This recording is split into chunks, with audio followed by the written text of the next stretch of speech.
117편 1절 2절. 자, 우리 찾았으면 우리 시편 117편 1절과 2절 말씀 우리 합독하겠습니다. 너희 모든 나라들아 여호와를 찬양하며 너희 모든 백성들아 그를 찬송할지어다. 우리에게 행하신 여호와의 인자하심이 크시고 여호와의 진실하심이 영원함이로다. 할렐루야. 아멘. 세계적인 부흥 강사 목사님이 계시는데 무디 목사님이십니다. 이 무디 목사님이 여러 그런 세상에 다니면서 온 세상 다니면서 복음을 전하고 수많은 사람들이 예수를 믿게 되고, 그리고 그 수많은 사람 중에서 예수 믿게 수많은 사람 중에서 엄청난 그런 이 영향력을 발휘한 사람들이 굉장히 많이 나왔습니다. 이 무디 목사님이 집회를 마치고 이제 귀국하러 배를 탔습니다. 그날따라 이제 몸과 마음이 지쳐서 이제 모든 것이 다 이제 녹초가 되어버렸던 거죠. 이 설상가상으로 항해를 하다가 풍랑을 만났던 겁니다. 이 배의 중심축이 무너지면서 이제 배가 표류하기 시작했던 겁니다. 칠흑 같은 어두운 밤에 뭐 구조할 수 있는 길이 없었던 거죠. 그러니까 뭐 아무것도 할 수가 없었습니다. 어두운 밤에다가 또 그 중심축이 무너져서 표류하고 풍랑을 만나고 여러 가지로 모든 것들이 다 어렵게 되었던 거죠. 그때 이 무디 목사님이 일어나서 이 흔들리는 배에서 성경을 폈던 겁니다. 그 말씀이 시편 91편 1절에서 3절 말씀이었습니다.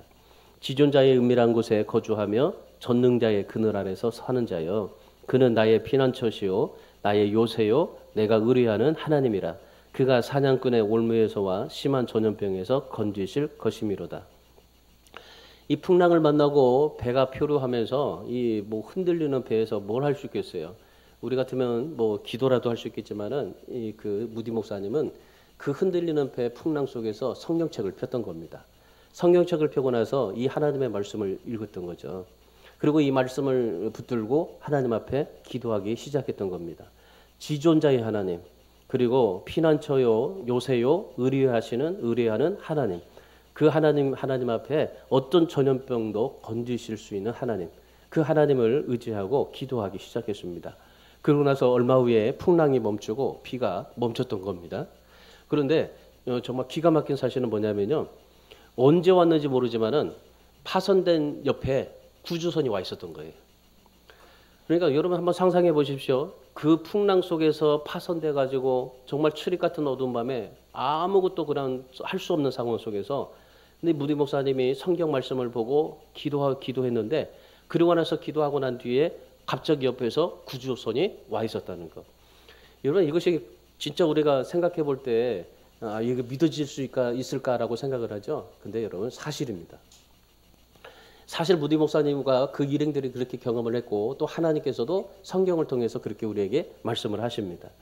여러분 우리 인생에도 마찬가지입니다. 우리가 풍랑을 만나게 되고 칠흑 같은 어두움 속에 우리가 쌓여일 수 있습니다. 그러나 우리가 그런 어둠을 만나고 풍랑을 만나고 어떤 환난을 만나고 우리가 여러 가지 많은 고통을 당한다 할지라도 여러분 우리가 두려워하지 않아야 될 게 있습니다. 왜 그럴까요? 오늘 이 무디 목사님처럼 그 하나님을 바라보시면 되는 겁니다. 그 하나님과 동행하시면 되는 겁니다. 그러면 무디 목사님에게 비춰졌던 하나님의 빛이 오늘 우리에게도 비춰지게 될 줄 믿습니다. 우리가 하나님 앞에 삶을 살아갈 때 어떤 여러 가지 환난, 고통, 역경, 여러분 누구나 만날 수가 있겠지만은, 그런데 그 만났던 것에서 우리가 중요하게 생각하지 마세요. 그 뒤에 풍랑 뒤에 계신 하나님을 바라보셔야 되는 겁니다. 정말 그 칠흑 같은 어둠의 그 뒤에 빛을 비추시는 하나님을 바라볼 수 있어야 되는 겁니다. 오늘 본문의 말씀에 보면은 누가 지었는지 누가 그 지으신지 분명하게 알 수가 없어요. 그런데 이 전후 맥락이나 여러 가지 모든 것을 볼 때 보통 이 성경학자들은 다윗이 쓰지 않았나 싶다고 생각을 합니다. 그리고 칼빈은 이 본문을 시편을 전체적으로 이렇게 분석해 볼 때 다윗이 쓴 시라고 그렇게 확신했던 겁니다. 자세한 상황은 알 수 없지만은, 그런데 이 시편의 성도가 여러 가지 심한 문제로부터 어려움을 당했습니다. 그러고 나서 구원받게 된 사실을 회고하면서 이 말씀을 썼다는 겁니다.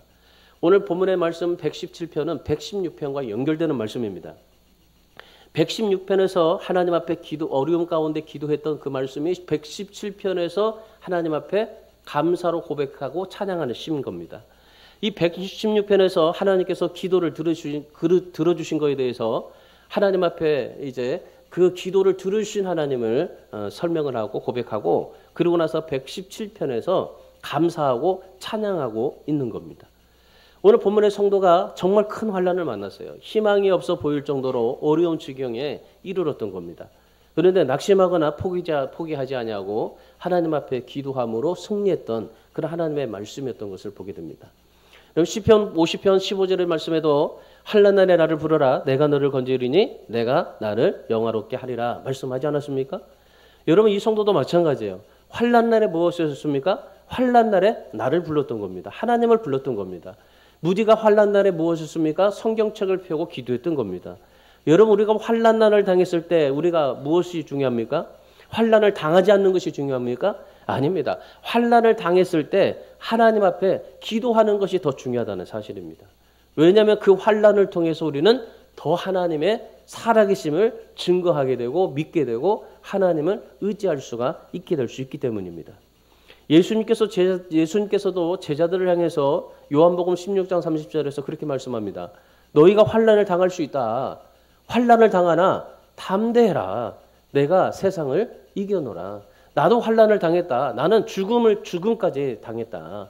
나는 모욕과 멸시와 핍박과 모든 그런 죽음까지 다 당했다. 그러나 내가 담대하고 그리고 부활하심으로 승리했다. 그러니 너희들도 환난을 당하나 담대하라. 내가 세상을 이겼기 때문에 너도 세상을 이길 수 있을 것이다. 그러니까 주님께서는 뭐라고 말씀하십니까? 환난을 당하지 않도록 하나님 나에게 환난을 면할 수 있도록 하나님 은혜 주십시오. 아예 하나님 환난을 당하지 않게 주십시오라고 기도하는 것이 아니라 환난을 당하면 뭐라고 하시는 겁니까? 주님을 불러내라는 것입니다. 우리가 환난을 당하면 주님을 불러내라. 오늘 시편의 기자도 마찬가지 환난을 당했을 때 뭐였습니까? 기도해서 하나님을 불러냈습니다. 무디 목사님이 환난을 당할 때 뭐였습니까? 하나님을 불러냈던 겁니다. 풍랑 가운데 풍랑 뒤에 계신 하나님을 불러냈던 겁니다. 어두움 뒤에 빛이 되신 주님을 불러냈던 겁니다. 여러분, 우리가 환난을 당했을 때 중요한 것은 주님을 불러내어야 한다는 겁니다. 베드로가 물 위를 걸어갔습니다. 베드로가 물 위를 걸어가는데 물 위를 한참 걸어가다 보니까 어떻게 해요? 물속에 빠져버렸어요. 그때 어땠습니까? 주님을 부르지 않았습니까? 예수님의 제자들이 배를 타고 가다가 풍랑을 만나 죽게 되었습니다. 그때 어떻게 했습니까?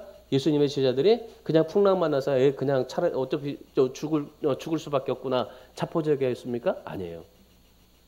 배 밑에 주무시고 계시는 주님을 깨웠던 겁니다. 오늘 우리가 중요한 것은 바로 그것입니다. 오늘 이 시편을 쓴 성도가 환난을 당했을 때 하나님을 불러냈던 겁니다. 그랬더니 하나님께서 그 기도에 응답해 주셨다라고 고백하며 감사하고 찬양하고 있는 겁니다. 오늘 본문에서 우리 성도들이 해야 될 게 하나님 앞에 오늘 우리가 깨달아야 될 게 바로 이겁니다. 오늘 이 시편 성도가 하나님 앞에 감사했던 것을 통해서 우리도 이 하나님 앞에서 우리가 가져야 될 것은 우리의 기도도 들으시고 우리의 생명도 귀하게 여기시고 어떤 환난 가운데서도 우리를 지키시고 보호하시고 인도해 주신다라는 사실입니다.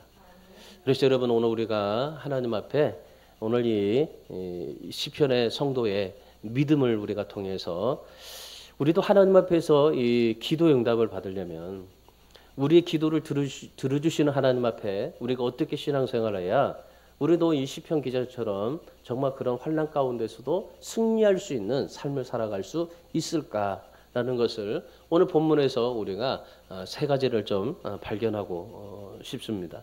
첫 번째는 뭐냐면요. 우리가 하나님 앞에 정말 우리의 기도를 들으시는 하나님 앞에 어떤 믿음을 가지고 어떻게 삶을 살아가야 되냐면 첫 번째 신앙은요. 하나님께서 우리의 기도를 들으신다는 것을 믿어야 됩니다. 이 믿음은 계속돼야 됩니다. 우리가 하나님 앞에 이 믿음을 한 번만 믿는 게 아니고 이 믿음이 계속적인 믿음이 돼야 되는 겁니다. 시편 116편 1절과 2절 말씀 보세요. 116편 1절과 2절의 말씀에 보면 여호와께서 내 음성과 내 간구를 들으심으로 내가 그를 사랑하는도다. 그의 귀를 내게 기울이셨으므로 내가 평생에 기도하리로다 말씀합니다. 이 시인은 환난과 고통이 찾아왔어요. 근데 신앙생활할 때 정말 무거운 짐이 되었습니다. 힘들게 삶을 살아가고 있는데 너무나 고통스러웠어요. 그런데 하나님께서 6절의 말씀에서 어려울 때 구해주셨다라고 말씀하고 7절에서는 하나님께서 후대하셨다라고 하고 8절에서는 넘어짐에서 건져주셨다라고 그렇게 말씀을 하는 겁니다. 그러니까 여러 가지 많은 환난과 고통 속을 찾아왔는데 그런데 그 고통 속에서 뭐 하셨다는 거예요? 하나님께서 그 기도를 들으시고 구해주시고 후대해주시고 건져주시고 인도해주시고 하나님께서 모든 것에 그렇게 하나님의 기도의 응답을 이루어 주셨다라고 고백하는 겁니다. 그러면서 이 성도가 뭐라고 그래요? 하나님께서 내 기도를 들으심으로 나는 평생에 기도하리라 그렇게 결심을 합니다. 근데 여기서 이 평생에 기도하리라는 말씀은 뭐 말이에요? 내가 하나님께서 응답하신 것을 믿고 그 믿음을 계속적으로 믿겠다라는 겁니다. 어떤 내가 순간적으로 의심이 온다고 할지라도 내가 순간적으로 정말 하나님 앞에 삶을 살아갈 때 내가 어떤 그런 여러 가지 환난이 내게 닥친다 할지라도 그러나 그때마다 의심하지 않냐고 하나님을 계속적으로 믿고 기도하겠다라고 말씀하는 겁니다. 그러면서 그 기도의 응답을 처음 받고 그 감격 속에서 이 10절에서 그렇게 말해요. 116편 10절에서 이렇게 말합니다. 내가 크게 고통을 당하였다고 말할 때에도 나는 믿었도다 그렇게 말씀을 해요. 그러니까 내가 어떠한 여러 가지 많은 어려움 속에서도 나는 하나님을 믿겠다라는 말이죠. 내가 여러 가지 고통 속에서도 정말 여러 가지 좌절 속에서도 하나님을 믿겠다라는 겁니다. 다른 사람들이 그래요. 당신은 왜 이렇게 예수 믿었는데 왜 이렇게 안 되느냐고 말할 때 그래도 나는 하나님을 믿겠다라는 겁니다. 많은 사람들이 나를 핍박하고 힘들고 조롱할 때 그럴 때 정말 왜 나에게 이렇게 당신은 왜 이렇게 힘드냐고 말할 때 그래도 나는 하나님을 믿겠다 하는 겁니다. 사도 바울도 고린도후서 4장 13절에서 내가 믿었으므로 또한 말하노라 그럽니다. 사도 바울도 그래요. 내가 하나님을 믿었기 때문에 또한 말한다. 예수님께서도 마태복음 24장 13절에서 끝까지 견디는 자는 구원을 얻으리라 말씀을 하셨습니다. 그리고 여러분 중요한 것은 우리가 그거예요. 내가 하나님을 믿는 것도 중요하지만은 그 믿음을 끝까지 믿어가는 거예요. 오늘 우리가 하나님 앞에 기도할 때 기도 응답을 받았어요. 그 기도 응답을 받았을 때 하나님께서 나의 기도를 들어주신다는 것을 내가 믿고 응답 받았어요. 그러면 또 내가 어떤 어려움이 닥쳐도 그래도 나는 그래도 믿는다라고 하는 그런 믿음이 계속적으로 우리에게 이루어져야 된다는 겁니다. 여러분 하나님은 우리의 기도를 들으십니다. 믿어지십니까? 하나님께서는요 우리의 어떤 기도라도 들으셔요. 어떤 기도라도 하나님께서 우리가 어떤 기도를 하더라도 하나님이 다 들어주십니다. 어떤 누구는 기도 들어주고 누구는 기도 안 들어주고 아니에요. 누가 성령 충만하면 기도 들어주고 성령 충만하지 않으면 안 들어주고 아닙니다. 우리가 기도하는 것은요 하나님께서 다 들어주십니다. 모든 걸 다 들어주세요. 그런데 중요한 건 뭡니까?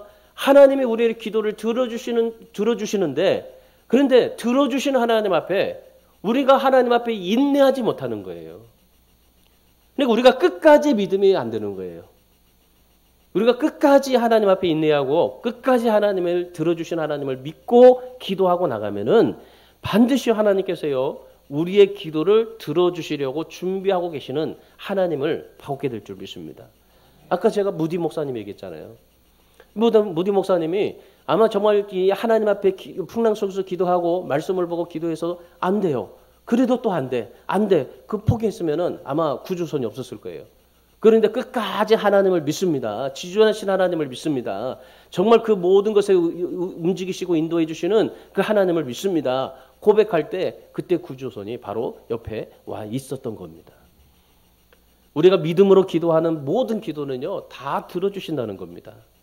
오늘 우리가 하나님 앞에 그래서 우리가 생각해야 될 것은 그 하나님의 우리의 기도를 들어주신 하나님을 우리가 믿되 그걸 끝까지 계속적으로 그 믿음을 가지고 살아가는 겁니다. 예레미야서 8장 6절에 하나님께서 뭐라고 말씀하시냐면은 내가 귀를 기울여 듣겠다라고 말씀하셔요. 내가 너희들이 하는 모든 것에 귀를 기울여 듣겠다. 시편 53편 2절 말씀에서는 하나님께서 인생을 굽어 살피시고 하나님을 찾는 자가 있는지 보고 계시겠다 말씀하십니다. 그리고 여러분 하나님께서 우리를 모든 것을 살펴주신다는 거죠. 귀를 기울여 주신다는 겁니다. 하나님께서 우리 모든 것을 다 기울여 주시고 인도해 주시고 들어주시고 그런데 뭐 하신다는 거예요? 하나님을 찾는 자가 있는지 보고 계신다는 거예요. 하나님을 끝까지 찾는가 그거 보고 계신다는 겁니다. 여러분 하나님은 우리에게 들어주시는 하나님인데 또 한편에 찾고 계시는 하나님이에요. 뭡니까? 하나님이 우리를 기도 들어주신다고 기도했어요. 그는 그 기도를 끝까지 믿고 하나님을 의지하고 바라보고 그 하나님 앞에 믿음으로 나가느냐 그런 자를 하나님이 찾고 계신다라고 말씀하시는 겁니다. 그러니까 우리 기도에게는요 두 가지예요. 하나님께서 우리의 기도를 들어주시고 그거를 하나님께 끝까지 믿고 구하는 자가 있는지를 찾고 계시는 하나님. 여러분 어린아이가 말을 잘하기 때문에 그 말에 감동되어서 부모가 뭘 다 애들 들어줍니까? 아니잖아요. 그 아이가 무엇을 원하는지 알고 있기 때문입니다. 무엇을 원하는지 알고 있기 때문에 걔가 아무리 말을 잘하고 뭐 정말 그 부모에게 뭐 재롱을 잘 떨어도요. 그런데 부모는 얘가 뭘 줘야 할 건지 뭘 받아야 될 건지 알기 때문에 부모는 그냥 주는 거예요. 여러분 우리가 해야 될 것이 있습니다. 기도는 하나님 앞에 우리가 드리는 것도 중요하지만은 그러나 하나님 앞에 드리는 데 있어서 어떤 사람이 기도를 드리는가에 대한 것을 우리가 확신할 수 있어야 돼요. 여러분 기도는요 그리스도인에만 가지고 있는 특권입니다. 기도는요 예수 믿는 사람들만의 특권이에요. 예수 믿지 않는 사람들도 기도한다고 그러죠. 뭐 하나님을 찾을 수 있습니다. 다급하면은 하나님 부를 수 있습니다. 그런데 여러분 그거는 기도가 아니에요. 왜 그런 줄 압니까? 기도는 하나님을 아버지라고 부를 수 있는 자들만 들을 수 있기 때문입니다. 하늘의 아버지, 하나님 아버지, 나를 구원하신 하나님 아버지만 부를 수 있는 그러한 자가 기도의 특권을 가지고 있기 때문이에요. 그래서 사람들은요 자기 소원을 빌거나 하나님을 찾는다고 해서요 다 기도가 응답되는 게 아닙니다. 중요한 것은 하나님 아버지께 기도하고 그 믿음으로 기도할 때 그리고 그 믿음으로 기도하면서 끝까지 하나님을 찾을 때 그때 하나님께서 우리의 상태, 상황 상관없이 하나님은 우리의 기도를 들으시고 응답해 주십니다. 그래서 우리가 하나님 앞에 정말 우리 첫 번째로 하나님 앞에 어려운 환난을 당했을 때 첫 번째로 우리가 해야 될 것은 하나님이 나의 기도를 들으신다. 그 기도를 들으시는데 끝까지 찾는 자를 하나님이 보고 계신다. 기억하시면서 하나님 앞에 그 기도를 들으신 하나님 앞에 오늘 시인처럼 평생 기도하기로 결단하시고 어떤 환난과 고통이 찾아와도 하나님 앞에 정말 끝까지 기도해서 응답받고 감사가 넘쳐나는 그런 삶을 살아갈 수 있기를 주님의 이름으로 축원합니다. 두 번째는요. 이 시인이 했던 것은요. 하나님의 은혜를 기억했습니다. 우리가 두 번째로 하나님 앞에 정말 이 기도의 응답을 이루려면요. 하나님의 은혜를 기억해야 됩니다. 오늘 본문 117편 117편 1절의 말씀을 보십시오. 너희 모든 나라들아 여호와를 찬양하며 너희 모든 백성들아 그를 찬송할지어다 라고 말씀합니다. 오늘 본문의 116편에서 이 성도가 어땠어요? 여러 가지 환난을 당하고 어떤 고통을 많이 당했어요. 그 여러 가지 환난과 고통을 당했을 때 하나님 앞에 기도했더니 그 하나님께서 기도하는 자를 찾으시는 하나님이 그 보시고 이 성도의 모든 그러한 이 어려움과 고통 속에서 기도응답을 이루어 주셨어요. 그래서 기적도 체험 받았습니다. 복도 받았습니다. 그리고 나서 하나님 앞에 감사했습니다. 그런데 그 이유가 더 중요하다는 사실을 깨달은 거예요. 여러분 뻐꾸기는요 다른 새 둥지에 알을 낳고서 그 알을요 돌아보지도 않고 그냥 날아가 버려요. 그래서 우리가 이 뻐꾸기 신앙이 되면 안 된다라고 그렇게 말씀합니다. 그래서 뻐꾹만 하는 거예요. 오늘 성도의 모습을 보시면은 하나님 앞에 기도 응답을 체험 받았어요. 정말 어렵고 힘든 상황 속에서도 죽음의 고비에서도 정말 하나님 앞에 기도 응답을 받았어요. 그 기도를 들으시는 하나님의 은혜를 붙들고 찬양하고 감사했어요. 그렇게 하나님의 은혜를 기억하면서 삶을 사는 사람에게 하나님께서 주시는 놀라운 그런 은혜를 경험하기도 했어요. 이사야서 49장 15절 16절 말씀에 이렇게 말합니다. 내가 너를 잊지 아니할 것이고 내 손바닥에 새기겠다고 말씀하셔요. 그러니까 하나님의 은혜를 기억하고 사는 사람에게 하나님께서 어떻게 하시겠다는 겁니까? 너를 잊지 아니할 것이고 내 손바닥에 새길 것이다. 자, 이 말씀을 우리가 생각해 보면요, 이 성도가 어떻게 삶을 살았냐면 하나님 앞에 기도 응답을 받았어요. 하나님 앞에 기도 응답을 받고 그 다음에 내가 하나님 앞에 기도 응답을 받아서 하나님 감사하다, 너무 정말 감사하다, 기뻐하다. 그렇게 살면 우리 인생은 다 끝나는 거예요. 마치 10명의 문둥병자가 다 고침을 받았는데 다 하나님 앞에 고침 받아서 너무 감사하다. 그리고 다 떠나버렸어요. 근데 한 사람만 들어와서 뭐 했습니까? 주님 앞에 무릎을 꿇고 하나님 주님의 은혜를 기억하고 감사했어요. 오늘 이 시인이 그런 겁니다. 이 성도가 정말 하나님의 모든 기도 응답을 받았어요. 기도 응답을 받고 난 뒤에 뭐 한 거예요? 116편에서 그렇게 정말 하나님 앞에 그런 엄청난 기도 응답을 받고 난 뒤에 그리고 나서 117편에서 가장 작은 두 개의 막에서 두 줄에서 뭐라고 하시는 거예요? 그 기도에 체험받고 난 이후의 삶이 어떠해야 되느냐는 걸 말씀하시는 거예요. 기도 응답받고 나서 기도 응답받고 난 그 이후의 삶, 그 이후의 삶이 뭐라는 겁니까? 하나님의 은혜를 기억하면서 살자는 거였었어요. 내가 하나님 앞에 기도 응답받고 나면은 그 이후에 하나님의 은혜를 기억하면서 삶을 살아가자.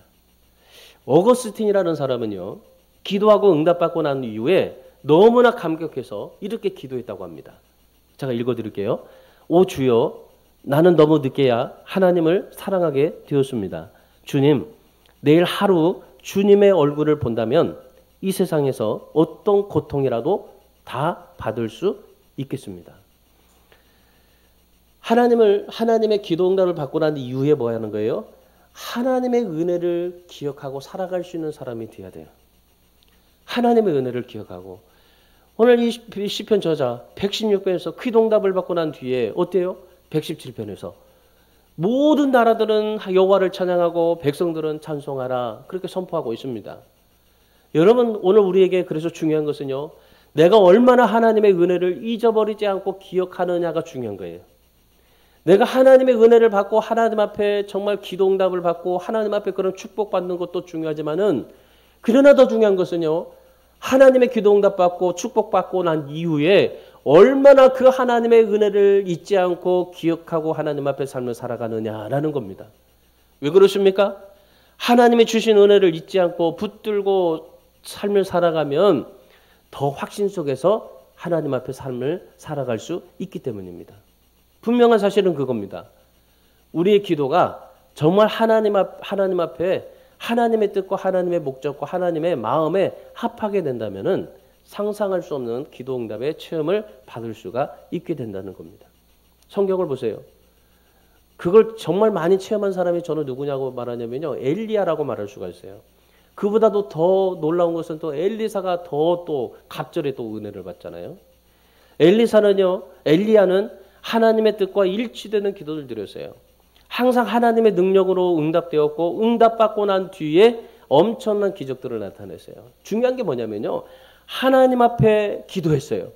그 기도하고 난 뒤에 하나님 앞에 응답받고 난 뒤에 하나님의 은혜의 삶을 살았더니, 은혜를 기억하고 은혜를 통해서 하나님 앞에 삶을 살았더니 하나님께서 놀라운 기적을 일으켜 주셨던 그런 사실을 보게 됩니다. 여러분, 사무엘상에 보면 한나가 있어요. 한나가 임신을 못했잖아요. 실로에 있는 성막에서 이제 임신하게 달라고 하나님 앞에 기도했어요. 임신하지 못하니까 엘가나에게는 그 부인이 있었잖아요. 그 분인나와 한나. 근데 분인나가 자기는 이제 애 낳았는데 그 한나에게 애 못 낳으니까 어때요? 멸시하고 조롱했잖아요. 그리고 세상 사람들에게도 그 당시 고대 때는 아기를 본다면요, 진짜 우리나라 7거 죄악 중에 뭐 큰 죄라고 그렇게 무시하고 그렇게 업신당함을 받고 살았습니다. 그러니 한나의 마음이 어땠을까요? 엄청나게 힘들었죠. 그럼에도 불구하고 한나는요, 이 엘가나의 그런 이 사랑을 독차지하면서 받았어요. 그럼에도 불구하고 이 한나가 애를 못 낳아서 너무나 고통스러웠어요. 그래가지고 하나님 앞에 성막에 가서 임신하게 해달라고 기도했어요. 얼마나 간절하게 기도했든지 사무엘상 1장 13절의 말씀해 보니까 얼굴이 빨개져 가지고 술에 취해 보일 정도로 그렇게 기도했더라 그렇게 말씀합니다. 그런 하나님께서 한나의 기도를 들으시고 사무엘을 낳게 됐습니다. 그런데 여러분, 우리가 하나님 앞에 기도해서 응답받아 사무엘을 낳는 건 중요한 사실이에요. 하나님 앞에 복받는 건 중요한 겁니다. 그런데 그 이후의 삶이에요. 이 한나는 하나님의 은혜를 기억하고 사무엘을 젖을 떼자마자 성전으로 바로 다 보내버렸어요. 성전에다가 바쳐버렸어요. 그러니까 이 돌, 우리나라로 말하면 돌 지나자마자 바로 그냥 성전에다가 갖다 놔버렸어요. 그리고 성전에서 자랐어요. 여러분 돌 때 아이가 부모의 젖을 먹어야 되고 그리고 부모의 사랑을 받으면서 살아야 되지 않습니까? 근데 이 사무엘은 어디서 살아요? 성전에서 살아요. 하나님의 사랑 안에서 살아요. 그러니까 이 한나는 하나님 앞에 기도하고 그 하나님 앞에 기도 응답 받고 난 이후에 그 하나님의 주신 은혜, 그 은혜를 기억하면서 사무엘을 성전에다 바쳐요. 그리고 나서 사무엘은 하나님의 위대한 선지자로 쓰임받게 되었던 겁니다.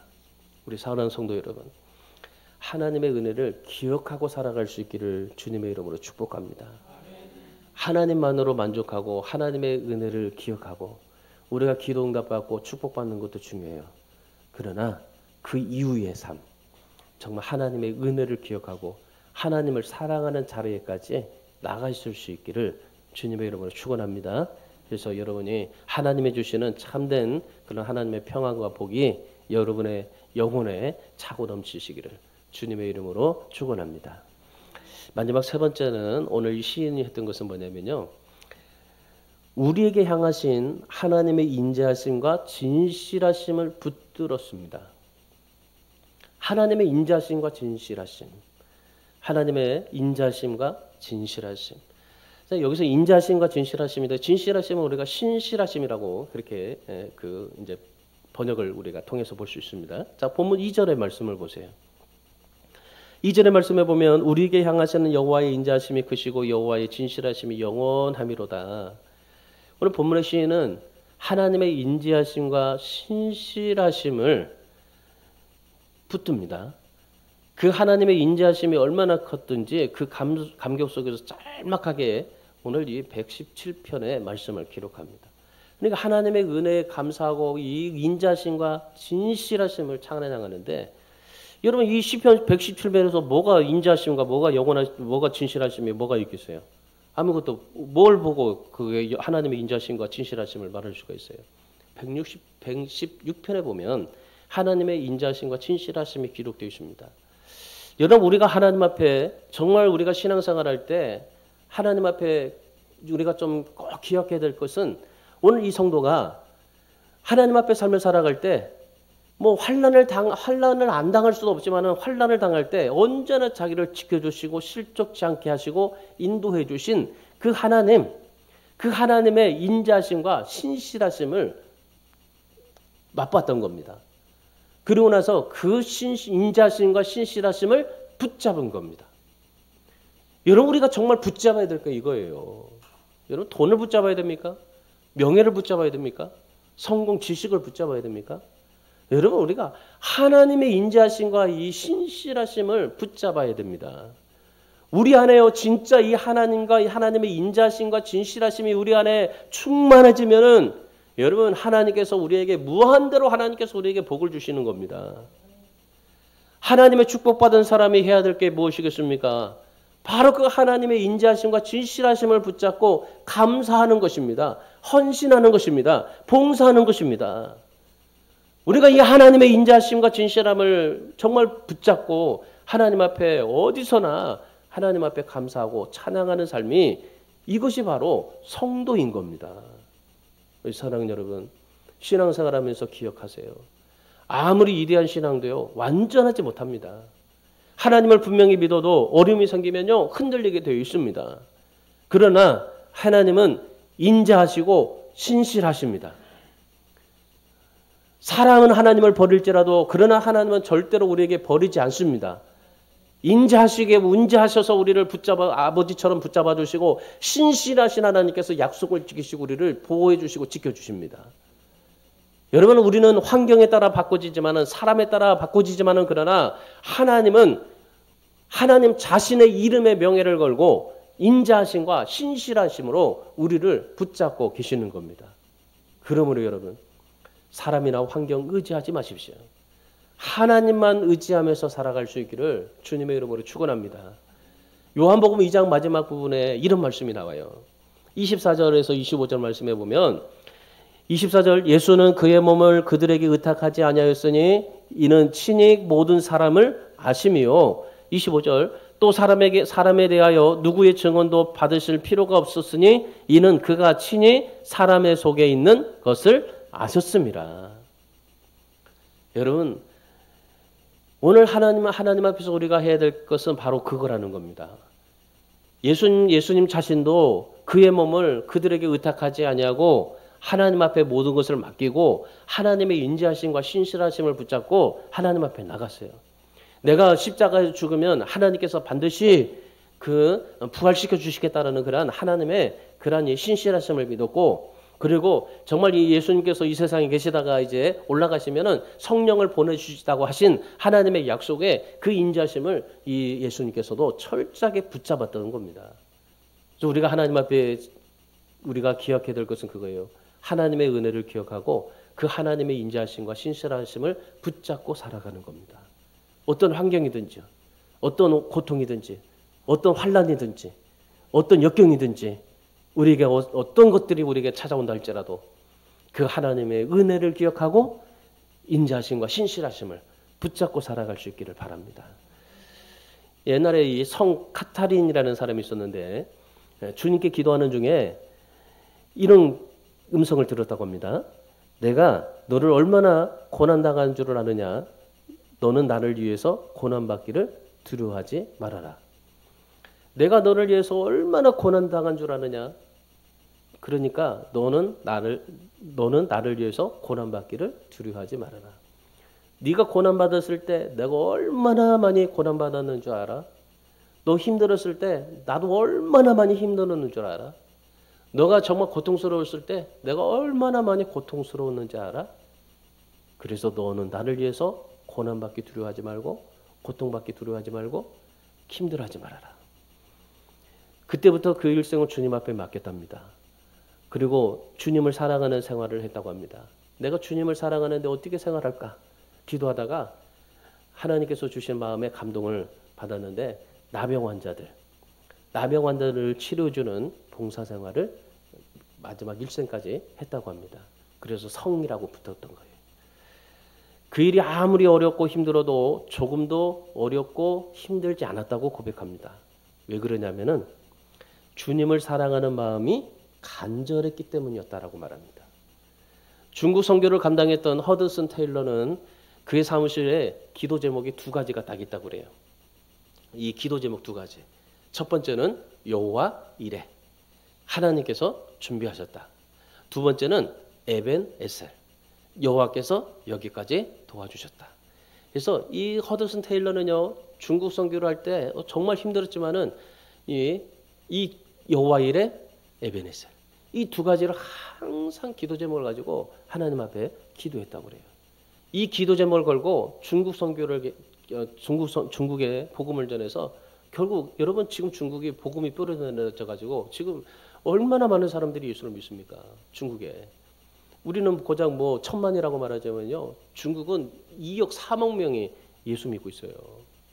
그 정말 수많은 우리 상상할 수도 없을 만큼 사람들이 예수 믿고 있어요. 우리나라는 1시간 예배 드리는데 겨우 1시간 예배 드리는데 힘들어하고 있잖아요. 근데 중국은 18시간 예배한답니다. 까무러질 거예요. 아마 가서 기도하면 예배 드리면. 한국 찬양 한 곡을 보통 3시간씩 한다고 그래요.